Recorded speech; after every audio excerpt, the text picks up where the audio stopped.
नमस्कार, मैं पवन थलेरी थलेरी एस्ट्रोवर्ड YouTube channel पे आपका एक बार पुनः स्वागत करता हूं। आज हम राहु ग्रह के फलादेश का अगला पार्ट के बारे में चर्चा करेंगे, पार्ट 53, जिसमें हम राहु ग्रह के 9th 10th 11th और 12th हाउस में प्लेसमेंट पे क्या फल रहते हैं उसको देखेंगे।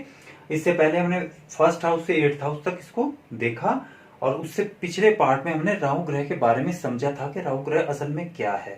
उसको समझना अति आवश्यक है, फिर ही हम इन निष्कर्षों पे पहुंच सकते हैं। जब तक हम राहु को नहीं समझेंगे कि राहु है क्या और किस तरह का उसका जो है फल देने का तरीका रहता है, तब तक हम यहाँ पे अच्छा सा इसको नहीं समझ सकते। तो आज हम देखते हैं राहु ग्रह अगर 9th हाउस पे हो, किसी भी जातक की कुंडली पे अगर 9th हाउस पे राहु है तो तो ये प्लेसमेंट भी इतनी अच्छी नहीं कही जाती है ना। अब क्यों नहीं कही जाती? ये धर्म का है, पिता का है, पिता का क्या हाउस है, 9th हाउस भाग्य का है। तो सबसे पहले इन तीनों चीजों पे आपको ये नुकसान करता है। जैसे क्या होता है, पिता से आपकी नहीं बनेगी। वैसे तो जैसे ही आपका उस जातक का जन्म हुआ होगा तो पिता के पे वो भारी होता है, जैसे हम बोलते हैं ना पिता पे भारी है। तो भारी इन द सेंस ऐसा कि जैसे ही जातक का जन्म हुआ तो पिता को किसी भी चीज में नुकसान हो गया, और अगर ये ज्यादा ही खराब हो तो पिता होते ही नहीं, है ना। बहुत जिन लोगों के जो है बैड लक रहता है और जो है पिता का जो पिताजी नहीं रहते, तो वो गुरु की यहाँ पे राहु की प्लेसमेंट की वजह से अगर राहु ज्यादा खराब है तो पिता को वो जो है उनको जो है दूर कर देते हैं। तो इस तरह से छीन लेते हैं, दूर कर देते हैं। तो इन्हें अगर होंगे भी तो आपकी उनके साथ कभी बनेगी नहीं, ट्यूनिंग आपकी अच्छी नहीं रहेगी, आप एक दूसरे से दूर दूर ही रहेंगे। तो ये पिता पे भारी होता है, इसलिए इसको अच्छा नहीं कहते 9th हाउस में, है ना। आप भी देखें, अभ्यास करें, देखिए आप किस तरह से। लेकिन वही चीजें जो हमने लगानी है कि शुभ ग्रहों से दृष्ट हो तो थोड़ा चेंज आएगा, लेकिन मूलतः रहेगा वैसा ही वैसा, है ना। पिता होंगे, अगर गुरु से दृष्ट होगा तो होंगे, लेकिन वैचारिक मतभेद तो फिर भी रहेगा और आप दूर दूर एक दूसरे से रहोगे। और ये भाग्य का है तो आपका बैड लक रहेगा हमेशा। जो भी आप काम करेंगे, वैसे ही राहु तो बैड लक ही होता है, क्योंकि उसको सफलता तो मिली नहीं थी। तो ये यहाँ पे है ही भाग्य स्थान पे, तो ये डबल बैड लक हो गया, यानी आपका बैड लक ही रहेगा। जहां पे भी आप जो काम करेंगे आपको लगेगा मुझे सफलता मिल जाएगी, इस बार हो जाएगा। जब एंड उसका मतलब जब आपको लगे शुरू में स्टार्ट तो ठीक हो जाएगा, काफी चीजें आपको लगेगी कि मेरे पक्ष में जा रही है, लेकिन जब रिजल्ट उसका फाइनल आएगा तो आपके पक्ष में वो नहीं होगा। आप इस तरह से इसको समझ सकते हैं। और ये धर्म बिल्कुल नहीं मानता, अधार्मिक होता है, बिल्कुल धर्म के विपरीत चलता है इंसान। और अगर उल्टा ये है, अगर वो धार्मिक हो जाए तो राहु इतना बुरा फल नहीं भी देते हैं, ऐसा भी है। अगर वो धार्मिक हो जाए, धर्म में रुचि रखें, तो राहु जो है उन फलों को उतना बुरा नहीं भी देते हैं। और ये देखो, मैंने कहा पिता वो गुरु का विरोधी, हमेशा विरोधी होता है पिता का और अपने गुरुओं का, क्योंकि गुरुओं के लिए भी 9th हाउस है। तो हमेशा स्कूल में, अपने स्कूल कॉलेज जहाँ भी अपने टीचरों को देखा हो, बहुत सारे लोगों बच्चों की जो है वो उनके साथ जो है हमेशा कॉन्ट्राडिक्शन रहती है अपने टीचरों के साथ, है ना, पिता के साथ। तो बस वो राहु का ही कमाल है, वो जो हमेशा जो है नेगेटिव ही रखेगा गुरु और पिता के प्रति, उनके विचार हमेशा उल्टे ही होंगे।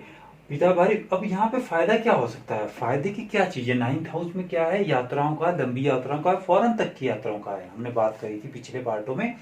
तो राहु भी विदेश का कारक ग्रह है, तो ये विदेश की यात्रा आपको करा देगा, विदेश से आपको फायदा करा देगा। विदेश से ही आपको ज्यादा फायदा है, अगर अदरवाइज आपको कोई फायदा नहीं है। तो विदेश की यात्रा तो ये करवा देगा, पक्का करवा देगा, दशा अंतरदशा गोचर में जरूर करा देगा। और आपको विदेश से कोई ऐसा लिंक बना देगा जहां से आपको वहां से फायदा हो रहा होगा, क्योंकि ये लक का हाउस है। तो लक आपका कहाँ जागेगा? विदेश से संपर्क होने पे ही जागेगा। या आप ये समझ लीजिए कि जहां आपका जन्म स्थान है वहां से दूर जाने से ही आपका फायदा आपको हो सकता है, अदरवाइज आपको वहां पे नहीं कोई फायदा होगा। इस तरह से 9th हाउस से संबंधित जितने भी हम चीजें कारकत्वों को हम देखते हैं उसमें नुकसान ही रहेगा, खासकर पिता का और आपके भाग्य जो हमने यहाँ बात करी उसमें आपको नुकसान ही नुकसान रहेगा। आप 10th हाउस को देखते हैं। 10th हाउस क्या है?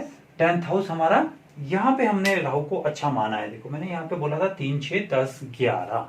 अब 3 6 10 11 में जिसके भी राहु है और अगर वो अच्छे से प्लेस्ड है, अच्छे से प्लेस्ड का क्या हम जो बात करते हैं कि डिग्री वाइज वो अच्छा है, और अगर वो अपने मित्र की राशियों में, मित्र का या तो वो बुध की राशियों में या शुक्र भी उसका मित्र है तो उनके साथ, या शनि के राशियों में है तो वो अच्छा अच्छा मानेंगे। तो वो 10th हाउस में राहु राजयोग कारक है ना। देखो ये राजयोग कारक मैंने लिखा है। 10th हाउस में राहु क्या है, राजयोग, यानी कि राजा तुल्य आपको फायदा दिला सकता है। राहु का क्या काम है, बड़े ऊंचे स्तर पे ले जाता है। या राजनीति में होंगे तो आप, मैंने पहले शायद इसके राहु के फर्स्ट पार्ट पे चर्चा करी है कि जितने भी राष्ट्रपति प्रधानमंत्री वगैरह हुए जो अचानक एकदम उस पद पे पहुंचे हैं, अचानक, राहु का काम है अचानक करना, तो जिन्हें पता भी नहीं होता, बहुत सारे ऐसे राष्ट्रपति बने, प्रधानमंत्री बने, मुख्यमंत्री बने, जिन्हें पता नहीं था कि मैं बनूंगा, लाइन में थे लेकिन उन्हें ऐसा आइडिया नहीं था कि मैं बनूंगा। तो राहु उनकी आप कुंडली देखिए, आप ये अभ्यास करें तो आपको पता चलेगा कि यहाँ पे उनके राहु है। राहु की वजह से उन्हें अचानक वो पद मिला, तो ऊंचा पद दिलाता है, ये टॉप एम्प्लीफाई करता है चीजों को, ये है ना। तो ये 10th हाउस में बिल्कुल ऊंचा पद दिलाएगा, तो राजनीति में बिल्कुल आगे। और अगर आप उसमें कहीं आप सरकारी नौकरी में है या प्राइवेट नौकरी में है ना, उसमें आपको ऊंचा पद, अथॉरिटी दिलाता है, बस इसका ये है अथॉरिटी।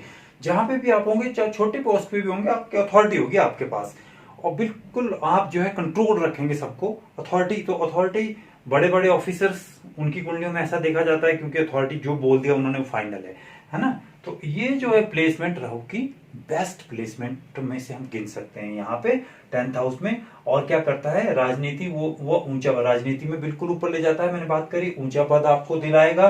और लेकिन नुकसान कहाँ कर सकता है ये, नुकसान भी तो राहु में कुछ आपके नैसर्गिक कारकत्व भी है ना उसके, तो ये कैरियर को जो है स्थिर नहीं होने देता। होता क्या है कि हर रोज आपको प्लान्ड काम नहीं होता, हर रोज सुबह कुछ, ठीक है आपके पास ऊंचा पद है, सब ठीक है चीजें, लेकिन आपको ये पता नहीं है कि सुबह आपने सोचा आज कुछ था, जहां करना पड़ा आज कुछ, है ना।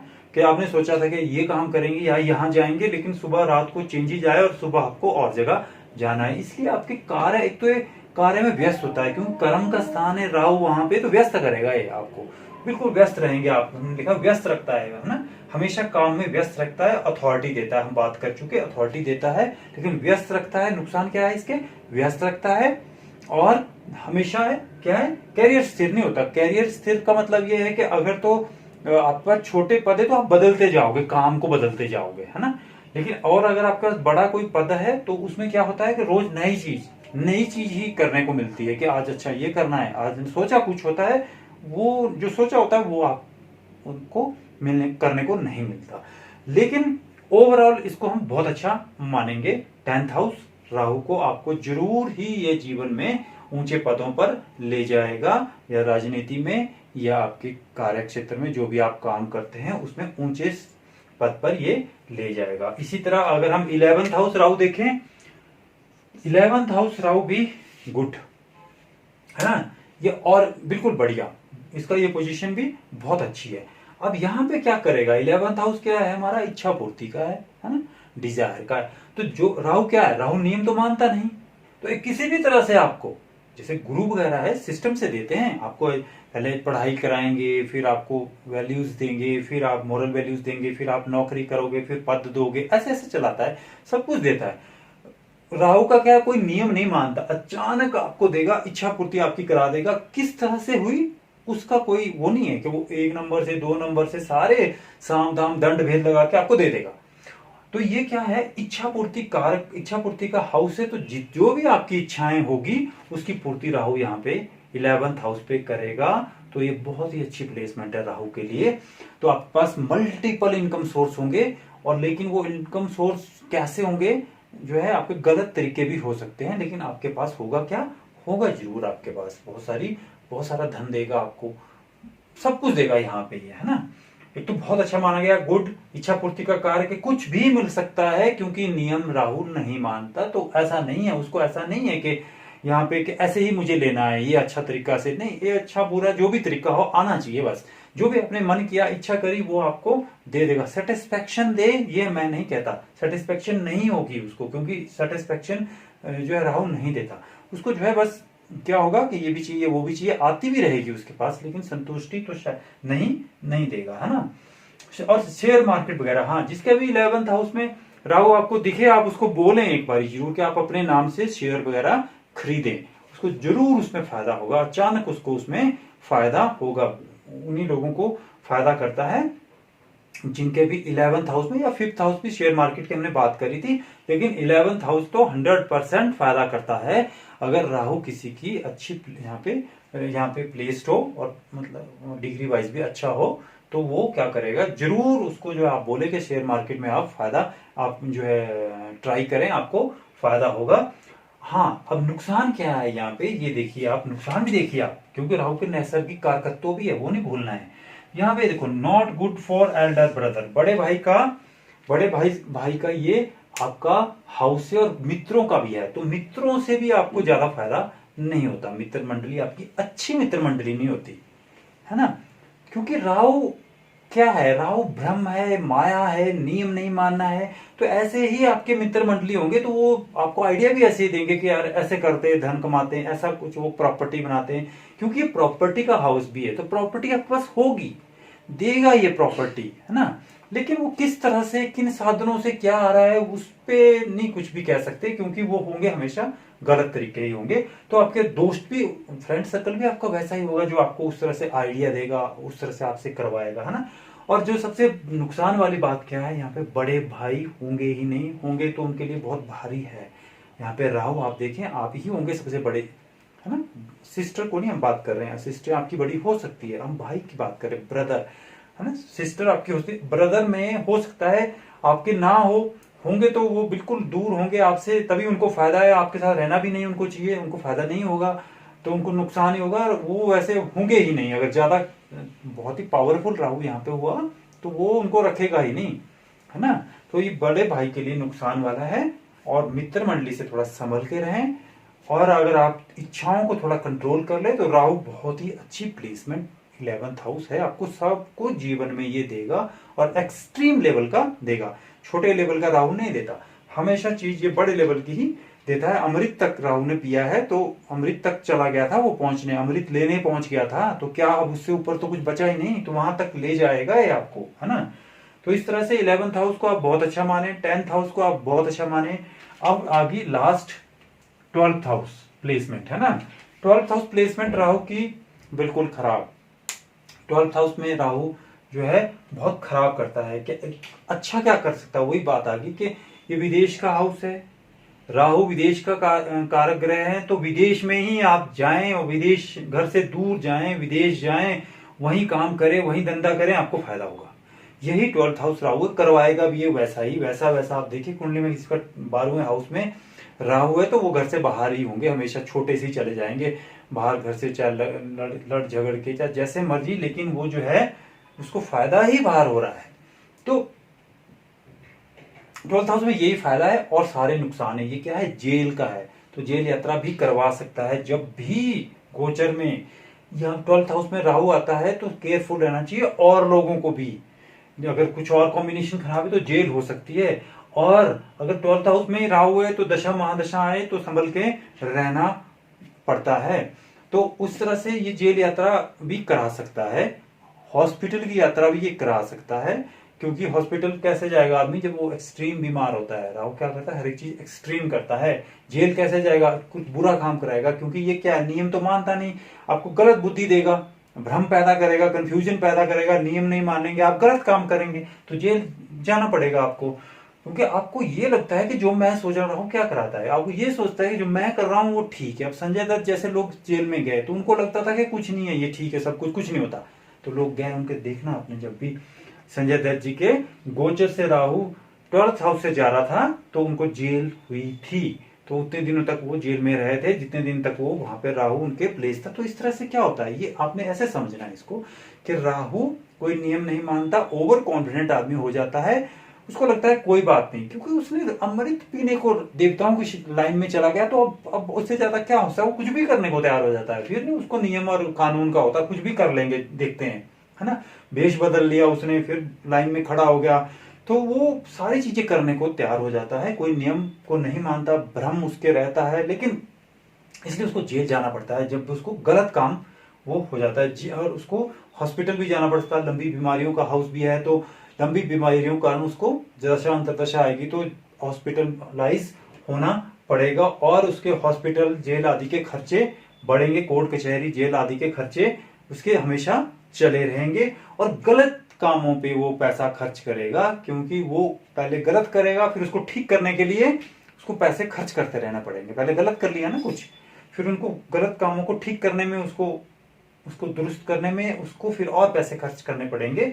और क्या होता है उसका, जैसे चोरी, इस तरह का हाउस भी है, चोरी लूट जो है उसमें उसको नुकसान हो सकता है। उस तरह से चोरी लूट आदि का भय रहेगा, उसमें नुकसान हो सकता है। बदनामी देता है, क्योंकि आप गलत काम करेंगे उस हाउस में जब राहु होगा, और इसलिए आपको बदनामी, जब जेल होगी तो बदनामी होगी, उसमें क्या है ना, हम बात कर रहे हैं। तो जेल तब होगी जब बुरा काम करेंगे, तो सिंपल बात है, तो बदनामी तो होगी ही होगी। तो ये लेफ्ट आई का भी है, पुरुषों के लिए लेफ्ट आई, महिलाओं के लिए राइट आई। तो आप देखें जिसके यहाँ पे ऐसा है तो उनको प्रॉब्लम होगी लेफ्ट आई में, या तो जन्म से ही होगी, छोटी बड़ी आंख हो सकती है, या उस आंख में कुछ प्रॉब्लम होगी तो आपने या तो उसको, क्योंकि राहु जहां होता है उस अंग को ही निकालना पड़ जाता है। अगर बुरी स्थिति में हो तो उस अंग को निकालना पड़ जाता है सर्जरी से। क्योंकि हाँ, ये चीज मैं भूल गया था बताना कि राहु क्या है, डीप उसका हाउस भी है। जैसे जो है 8th हाउस क्या था हमारा, डीप खोज। तो जैसे सर्जन जैसे लोग होते हैं उनके 8th हाउस में राहु होता है। ये मैं 8th हाउस में उसमें बताना आपको मिस कर गया कि सर्जन जैसे लोग होते हैं उनका 8th हाउस में राहु होता है।